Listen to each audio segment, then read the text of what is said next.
Bonsoir. Bonsoir, mesdames et messieurs. Désolé de troubler votre quiétude. Il y a juste un message à faire passer. Rassurez-vous, j'ai pas à faire la manche. J'ai pas besoin d'argent. Voilà. J'ai un message à faire passer par rapport à l'Afrique. Je viens vous parler d'immigration. Voilà. Beaucoup de citoyens français ne savent pas d'où vient cette immigration. Ils ne connaissent pas les vraies raisons. Parce que les raisons, vous les entendez sur BFM TV, où on parle des pays pauvres, une Afrique pauvre qui n'arrive pas à se développer. On nous parle de cette immigration-là. Mais quelles sont les vraies raisons de l'immigration? On n'arrive pas à expliquer. Parce que moi, je suis immigré, c'est pourquoi je viens éclaircir les Français, les citoyens français. On a besoin que vous puissiez comprendre la réalité et cette politique des élus français envers l'Afrique. Une politique de prédation. Je suis un réfugié politique. Voilà. Je suis arrivé ici parce qu'il y a eu une guerre chez moi en 1997. Je vais vous expliquer qu'est-ce qui fait que les immigrés subsahariens arrivent ici. C'est ce qu'on appelle la France-Afrique. Je rappelle un peu l'histoire. En 1960, la France décide de donner les indépendances aux pays africains. Et bien sûr, grâce à l'effort des citoyens africains qui ne voulaient plus rester dans la dépendance. Wilson a poussé le général de Gaulle à donner l'indépendance au pays.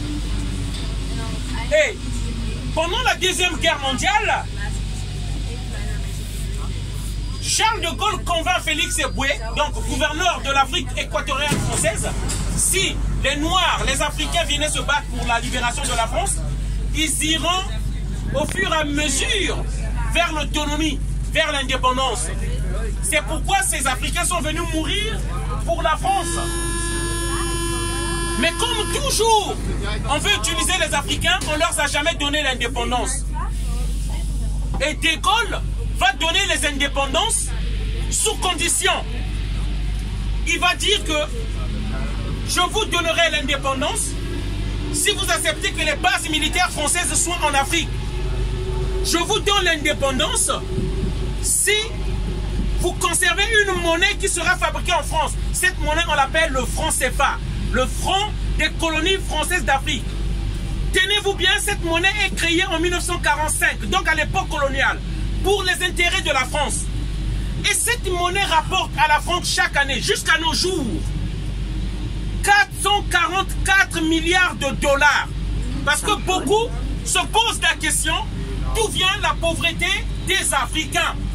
C'est ça qu'on se pose la question, pourquoi ces Africains viennent en France? Et aujourd'hui, je vais vous parler de l'actualité. Emmanuel Macron est en Côte d'Ivoire. Nous, les activistes, militants africains, nous avons crié depuis plus de 20 ans qu'il faut qu'on arrête cette monnaie-là.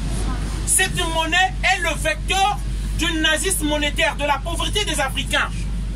Et depuis hier, que je vous dise, Macron vient de reconnaître au moins que nous allons changer cette monnaie-là. Nous allons revoir cette monnaie. Au moins, on est content, on prend acte qu'on n'est pas des fous lorsque on a demandé qu'on change cette monnaie-là. Alors, pourquoi je viens vous parler? Parce que beaucoup de Français parlent des immigrés africains. Et d'ailleurs, c'est le cheval de bataille de tous les élus français pendant les campagnes. Qu'il y a trop d'immigrés ici. Il y a trop de Noirs ici qui viennent nous voler notre pain.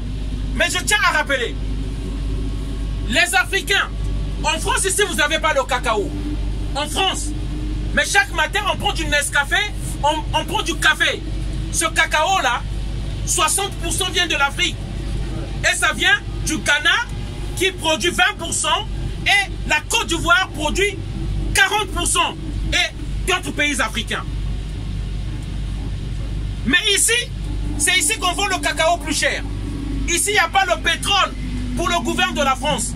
C'est la transformation de ces matières premières qui donne du boulot aux Français.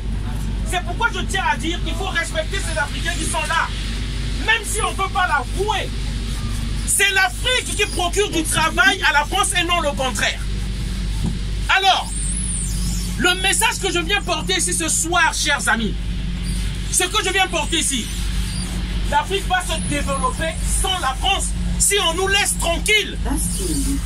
Les bases militaires, actuellement que je parle, il y a beaucoup de bases militaires françaises disséminées dans toute l'Afrique depuis les indépendances. À quoi servent ces bases militaires? Lorsqu'un dictateur, parce qu'il y a des dictateurs que la France nous a imposés, au Congo-Brazzaville, en Côte d'Ivoire, au Gabon, au Togo, au Sénégal, la France a imposé des dictateurs pour contrôler les matières premières, pour avoir les matières premières à bas prix.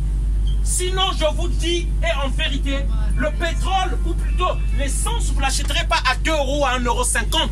Si les Africains donnaient leur prix, vous l'achèterez à 3-4 € pour que les Africains s'en sortent. Mais la France a décidé une politique de prédation, nous maintenir des dictateurs qui vont imposer des prix. Il s'agit de ça.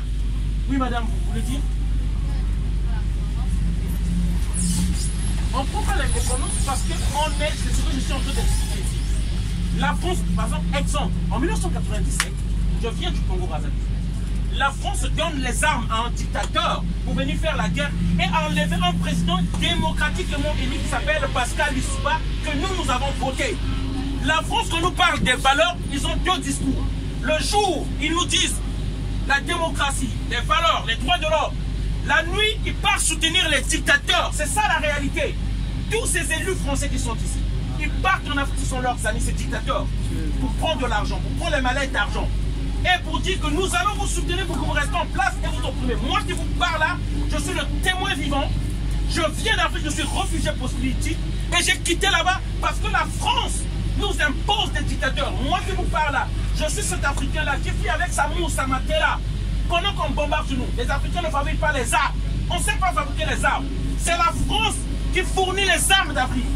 Et nous, en fait, je ne veux pas être cet Africain-là qui accepte son confort, rester chez moi, boire la bière et vivre heureusement. Non, je veux être cet Africain-là qui vient dénoncer ce système-là.